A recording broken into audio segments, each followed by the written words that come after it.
Bună dimineața! Astăzi o să vă prezint cum arată grădina la început de mai.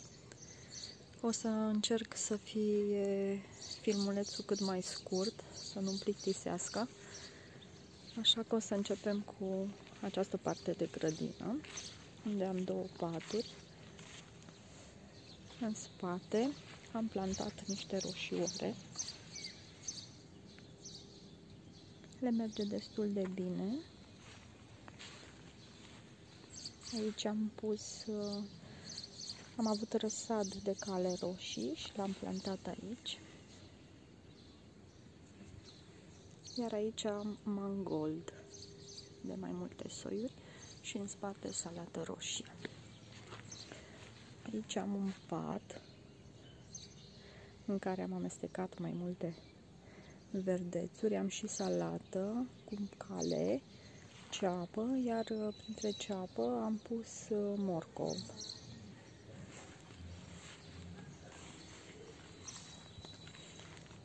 Următorul pat este cu ceapă și printre ceapă am pus pătrunjel de rădăcină, care este mititel acum. Și aici am mai pus niște morcovi. Aici am plantat ardei și în spate am pătrunjel.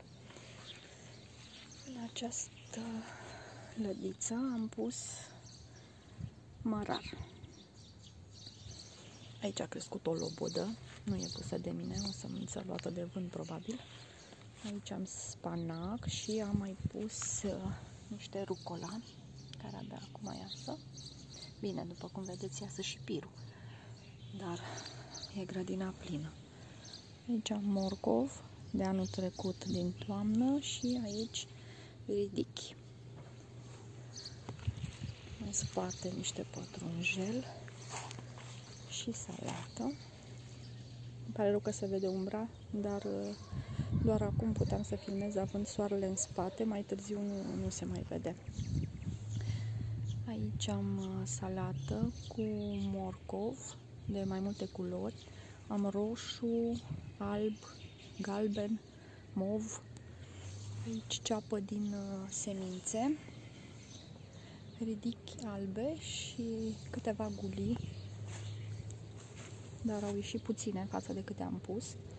Și în spate mazăre. Următorul pat este cu spanac.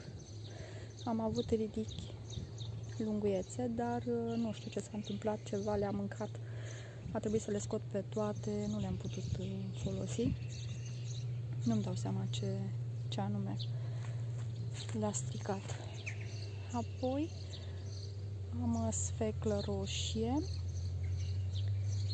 câteva răsaduri am făcut de ceapă, ca să vi le arăt mai de aproape.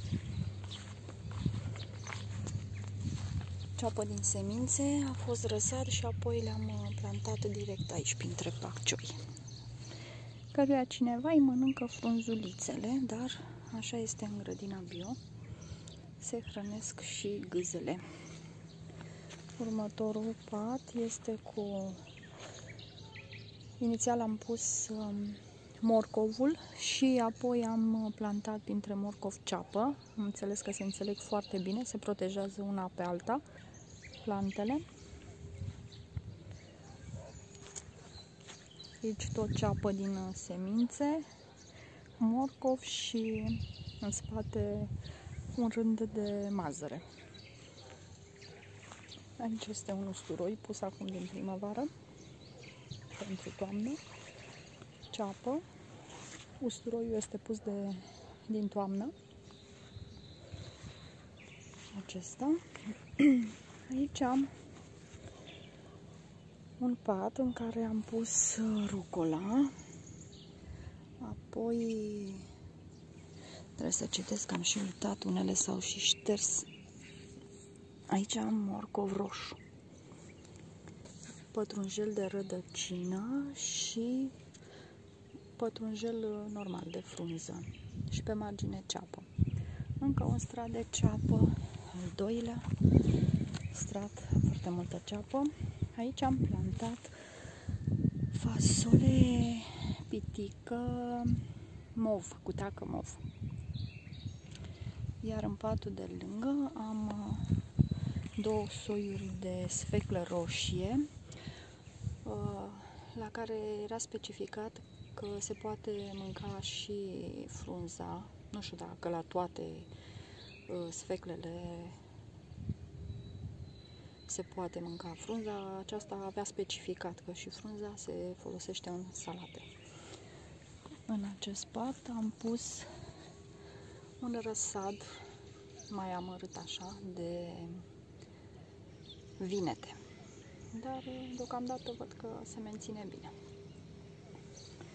În acest pat am mangold, aici pe mijloc nu mai sunt sigură, cred că este păstrânac, apoi pătrunjel creț și ceapă pe margine.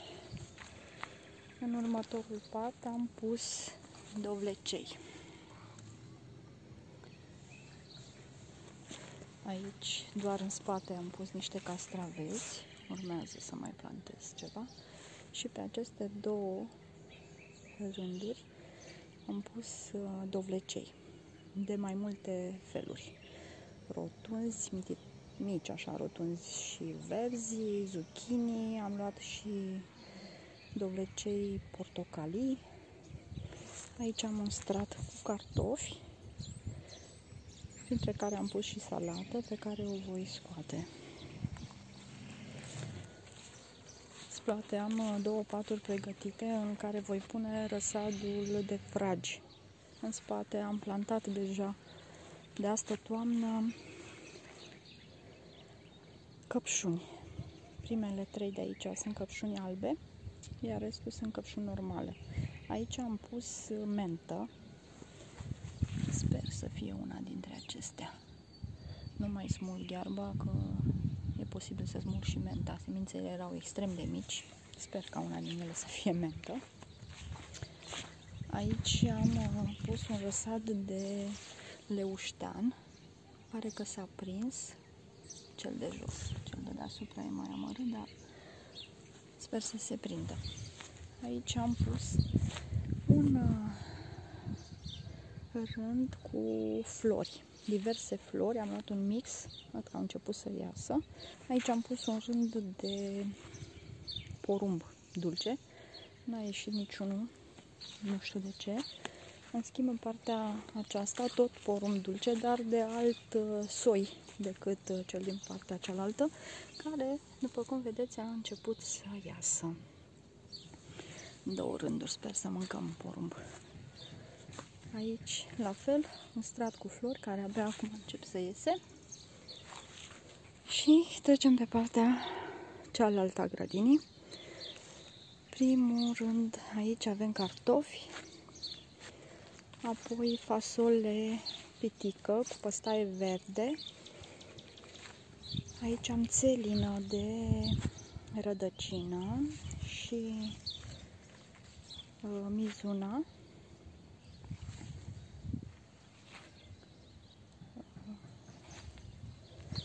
Mizuna sau muștar asiatic.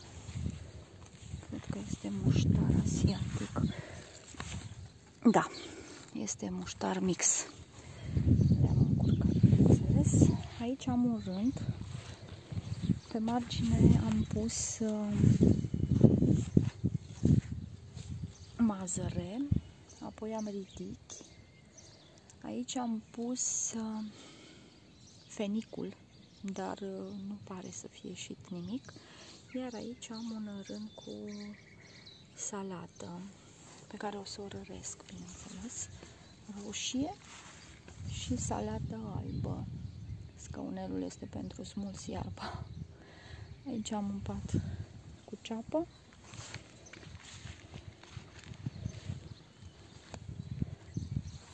Aici am calenero. Iar aici un răsad cu ceapă, tot din semințe, pe care am transplantat-o în patul acesta.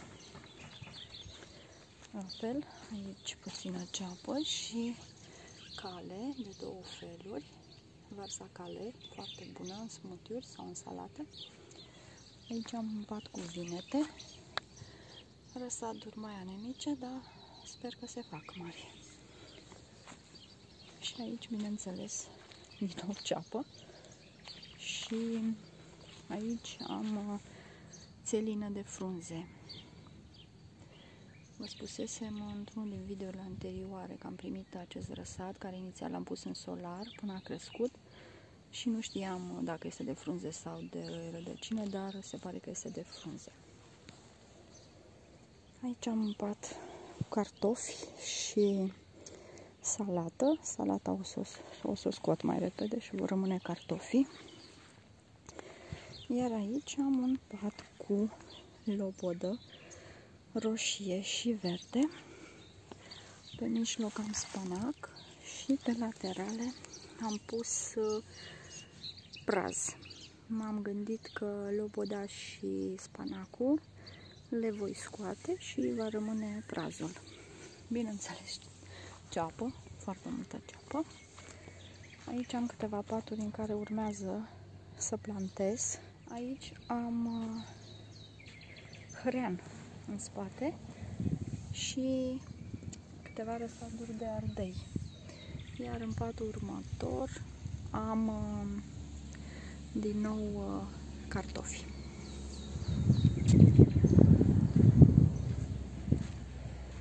Pe laterala aceasta am pus un fir de busuioc roșu și am avut niște răsaduri foarte anemice de roșii. Nu știam ce să fac cu ele și am zis totuși să le pun afară să văd cum evoluează. Deocamdată le este bine.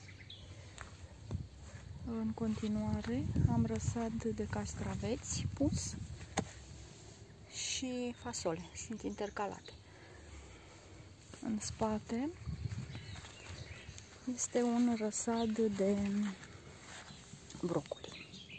Și am foarte multe cuiburi, mușuroaie de acestea de furnici în grădină. Ne întoarcem. În acest pat am țelină, salată și pe margine am pus mazăre, deoarece voi pune sârme pe acești stâlpi din lemn și se va agăța în sus pe sârme. În spate am varză cale de 3 feluri. Iar în acest pat, din nou la capăt, este țelină de frunze, salată plantată aici pe prima parte, iar în spate aici este mizuna. Unele au început să facă floare. Următorul pat am mizuna și sfeclă roșie, tot de 2 feluri și la fel și frunza se poate folosi. Aici cred că este varză. Nu mai sunt sigură, deoarece atunci când le-am transplantat nu am mai notat și nu prea fac, sincer, diferența când sunt așa mici între varză și brocoli sau conopidă. Am văzut că una este conopidă, nu mai știu care. Ce am, cred că varză, după cum începe aceasta să se închidă. Dar am văzut și o conopidă. Ia uitați, am găsit-o. Aceasta este conopida. Și aceasta. Început să facă căpăți în celelalte. Cred că varză, brocoli. Vedem când se fac. Aici ăsta este un brocoli, dar văd că e cam amărât. Și la fel am pus acești stâlpi din lemn de care vreau să se agațe fasole. Am pus fasole pe tot acest rând. Voi pune sârme între stâlpi și fasolea se va cățăra. Aici am câteva vinete, apoi încă un strat cu ardei. Ardeii sunt de multe feluri, am vreo 15 soiuri amestecate. Am în spate ardei iuți, în spatele grădinii, deoarece am înțeles că nu trebuie să fie aproape de acestea ca să nu îi iuțească. Aici am două rânduri cu salată. Salata anul acesta a fost compromisă de afide. Foarte, foarte multe afide care au năpădit biata salată.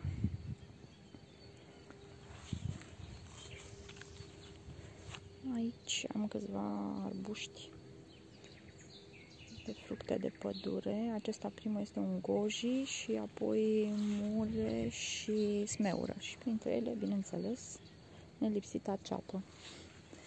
Aici un strat cu ceapă. Aici urmează să pun roșii, de aceea e încă nepus. Iar ceapă. Aici voi pune roșii. Aici am un strat cu ardei. Și aici unul cu ceapă. Iar aici am câteva căpșuni.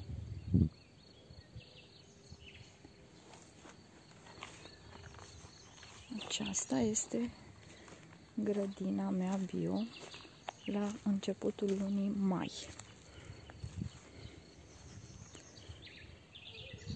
Sper că nu v-am plictisit. Am încercat să prezint cât de cât repede. Vă arăt totuși și ceva ce a făcut soțul meu și e foarte frumos. Poate vă dau o idee din câteva buturuci, o măsuță și scăunele.